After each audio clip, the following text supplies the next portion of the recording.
Gentlemen, thank you for standing by. Good afternoon, and welcome to the AMMO, Inc. fourth quarter and fiscal year 2024 earnings call. At this time, all participants are in a listen-only mode. Should you need assistance, please signal a conference specialist by pressing the star key followed by 0. After today's presentation, there will be an opportunity to ask questions. To ask a question, you may press star, then 1 on a telephone keypad. To withdraw your question, please press star, then 2. Participants of this call are advised that the audio of this conference call is being broadcast live over the internet and is also being recorded for playback purposes. I would now like to turn the call over to Scott Arnold of Core IR, the company's investor relations firm. Please go ahead, sir.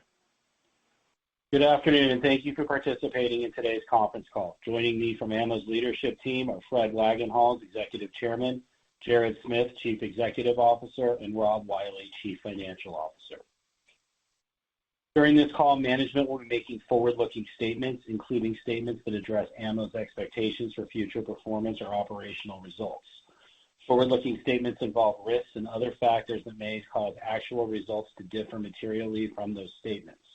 For more information about these risks, please refer to the risk factors described in AMMO's most recently filed periodic reports on Form 10-K and Form 10-Q, the Form 8-K filed with the SEC today, and the company's press release that accompanies this call, particularly the cautionary statements in it. Today's conference call includes non-GAAP financial measures that AMMO believes can be useful in evaluating its performance.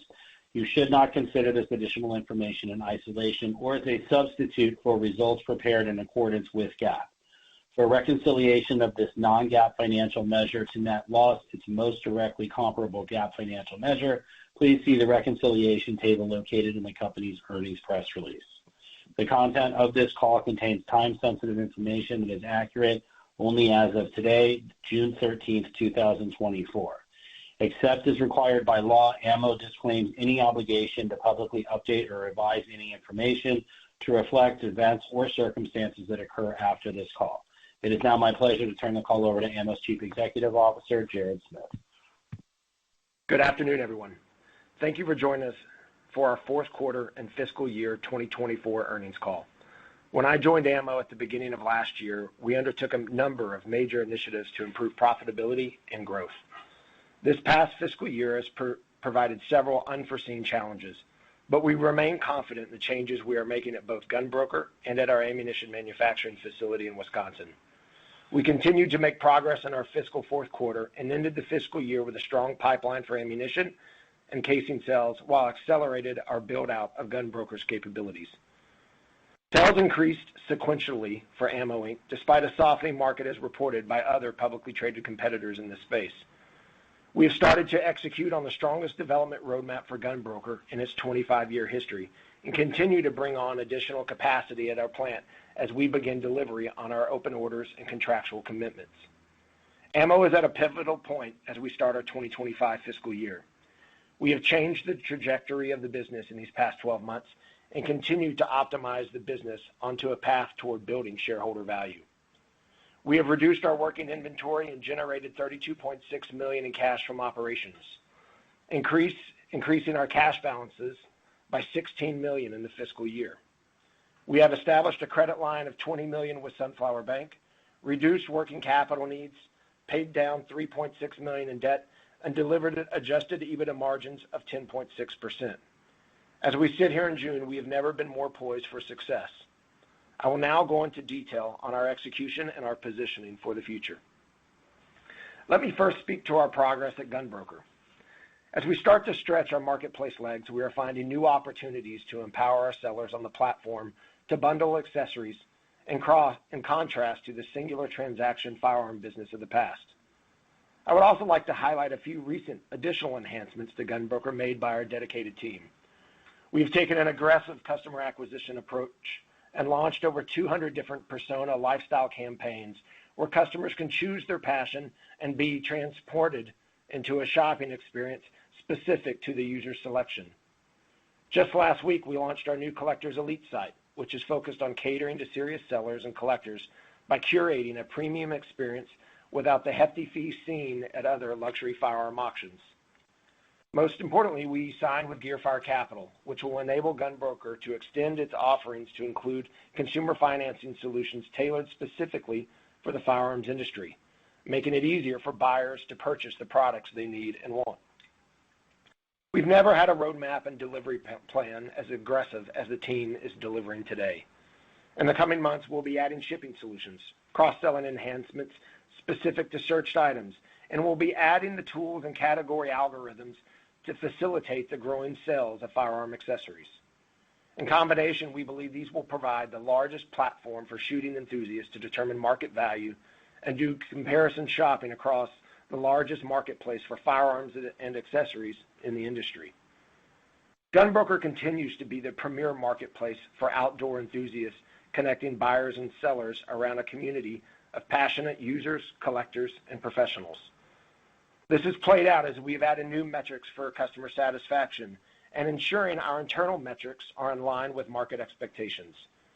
We recently scored a Net Promoter Score, or NPS, of 71%, where above 50 is excellent and 80% is considered world-class.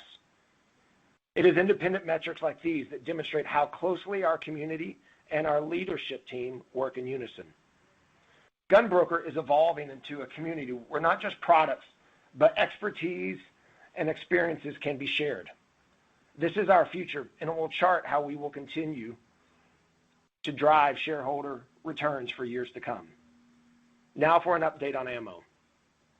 In the fourth quarter, ammunition demand remained solid despite a tough environment, and we continued the infilling of our production facility.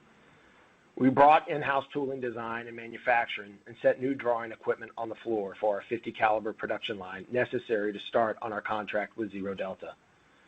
We take delivery next month of a new annealing oven that will remove a constraint that continued to be a bottleneck for our process. As well, we delivered the first 15,000 pieces of 12.7 by 108, the Russian equivalent of 50 caliber, last week for our delivery to Zero Delta, and will continue production for our other clients throughout 2024. While we struggle with overhead absorption due to the lower capacity yields of a new factory, we continue to see improved margin and pricing going into 2025 as we start to increase our capacities for medium and large rifle calibers. We believe propellant production will impose constraints in the market, which will continue to affect imports and smaller manufacturers, giving Ammo Inc. and the market some breathing room at the retail shelf as we head into the fall. Ammo Inc. started delivery last quarter on its new Hunt line, as well as delivering new calibers to our rifle lineup like 45-70, 6.5 Grendel, and 35 Whelen. While we see higher commodity pricing for copper and powder, we are still able to absorb or pass on these costs this year as demand for our brass casing business has not waned and inventory levels of ammo seem to be stabilized at retail. The measurable softness in the market has resulted in a decrease in firearm sales, but we have not seen a decrease in premium rifle ammunition demand, rifle casings, or for calibers that feed the emerging lever action rifle category. We believe this trend will continue through the second and third quarters. As we brought our rifle production online in Q4, we recognized the need for organizational and operational process improvements. In response, we engaged a global consulting firm focused on process and continuous improvement. This extensive operations review will proceed for the next 28 weeks, focused on increasing financial results through improving accountability, material flows, better sales, inventory operations and planning processes, and remove critical constraints that will pay dividends for years to come as we infill our new plant capacity with best-in-class process and organizational improvements. As we've discussed on previous calls, this past year has been focused on resetting the factory from low-margin pistol production to high-volume, high-margin rifle production. These changes have not come easily and have not come overnight, but we are seeing the fruits of our efforts, and while not providing guidance at this time, we see a strong path to profitability in the coming quarters for the ammunition division. I will now turn it over to Rob Wiley, our CFO, to discuss our financials in further detail. Thank you, Jared. Welcome, everyone. Let me now review the financials for the fourth quarter and 2024 fiscal year in more detail. We experienced sequential revenue growth in our ammunition segment in the final quarter of our fiscal year, while the margins of the GunBroker Marketplace segment remain robust. We ended the fourth quarter of our 2024 fiscal year with total revenues of approximately $40.4 million in comparison to $43.7 million in the prior year quarter. The decrease in revenue was primarily related to a decrease in activity in our marketplace segment, which we believe decreased as a result of the current macroeconomic environment impacting our industry as well as others. Our casing sales, which afford us higher gross margins, increased $0.9 million up from the prior year period. Revenues for our ammunition segment decreased $0.2 million from the prior year quarter, but increased $4.8 million, or 21.9%, quarter over quarter as a result of increased ammunition sales in our fourth fiscal quarter. Cost of goods sold was up approximately $31 million for the quarter, compared to $31.8 million in the comparable prior year quarter. The decrease in cost of goods sold was related to the decrease in sales volume. Our gross margin for the quarter was $9.4 million, or 23.3%, compared to $11.9 million, or 27.3% in the prior year period. The decrease in gross profit margin was related to the shift in our sales mix. The robust margins on GunBroker remained steady through our final quarter, but the margins in our ammunition segment did not meet expectations. We expect improvement as production capacities increase. Our inventory levels continued to decrease, generating $4.3 million in cash from operations for the quarter, bringing us to $32.6 million for the full fiscal year. There was approximately $2.4 million of non-recurring expenses in the quarter related to legal and professional fees. We have included these as add-backs to adjusted EBITDA. For the quarter, we recorded adjusted EBITDA of approximately $2.2 million compared to the prior year quarter adjusted EBITDA of $3.8 million. This resulted in a loss per share of 5 cents for the quarter, or adjusted net income per share of 1 cent, in comparison to a loss per share of 4 cents in the prior year quarter, or adjusted net income per share of 3 cents. For our full fiscal year, a loss per share of 16 cents, or adjusted net income per share of 9 cents, in comparison to a net loss per share of 7 cents, or adjusted net income per share of 16 cents in the prior year. Looking forward, we are focused on increasing plant capacity with the engagement of a global consulting firm, which should improve the product marginality. For GunBroker, we launched our cart platform in March of 2024, and will be bringing other efforts online in fiscal 2025 like Collectors Elite, a high-end auction platform featuring rare and distinct firearms and collectibles, and also additional financing partnerships with firms like Gearfire Capital, which will allow retailers the option to offer flexible financing options to customers. We expect these enhancements will drive sales growth through better functionality and enhanced purchasing power of buyers. We are well positioned financially heading into fiscal 2025, given our strong net working capital position, as we have reported $131.5 million in current assets, including $55.6 million of cash and cash equivalents, along with $30.9 million of current liabilities. Additionally, we have generated $32.6 million in cash from operations for the period. That concludes our opening remarks. I'll now turn the call over to the operator for questions. Thank you. Thank you. We will now begin the question and answer session. To ask a question, you may press star, then 1 on your touch-tone phone. If you are using a speakerphone, please pick up your handset before pressing the keys. If at any time your question has been addressed and you would like to withdraw your question, please press star, then 2. At this time, we will pause momentarily to assemble our roster.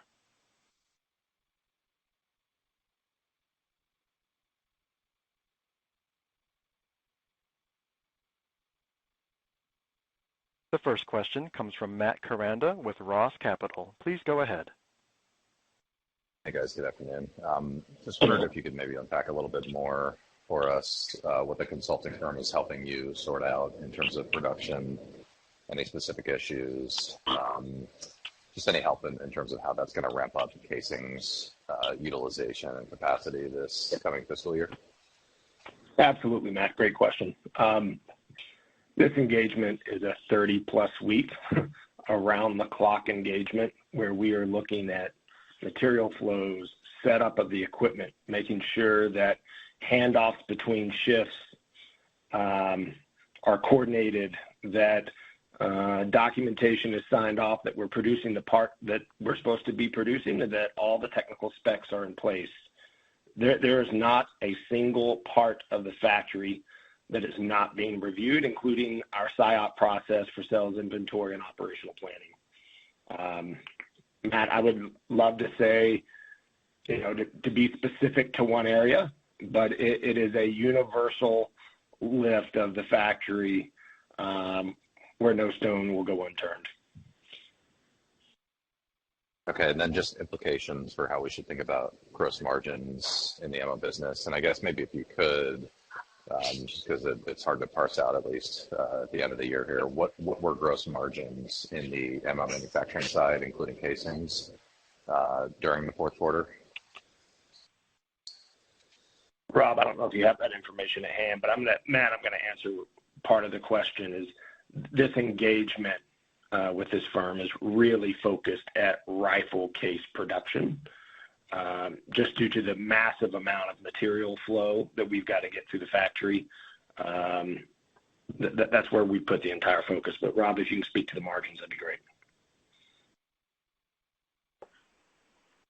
Hi, Matt. This is Rob. Yeah, we did see a little bit of a pullback in the margin from Q3 going into Q4. Part of that was coming off of, older inventory, some older ammunition inventory. But as we have the production increases, we should be able to better absorb our overhead expenses across all of our products and see increased marginality heading into the fiscal 2025 year.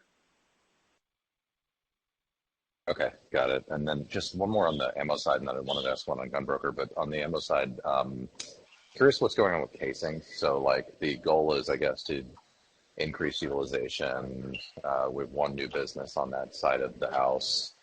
But I guess it did drop a little bit sequentially, not a ton, but a little bit. Just wondered if you could speak to the dynamics in terms of casing and how that should be ramping up over the next couple of quarters here. Yeah, the way we look at casing ramping up over the next couple quarters, by the end of the year, we expect roughly a 30 to 40% increase in rifle casing manufacturing. I think we'll see that in Q2 and Q3. Specific to Q4, I believe your question was, we saw a little bit of a dip from Q3. Is that correct? Yeah, correct. Just sequentially, yeah. Yep, that's correct. Yeah, it has everything to do with lining up the equipment after that press being down, and we had to take some initial pieces of equipment down to streamline the rest of the process. We were also loading and manufacturing cases. Actually, we were manufacturing cases for loading, and we're sitting on those inventories to start loading this summer to deliver throughout Q2 and Q3 for the fall hunting season.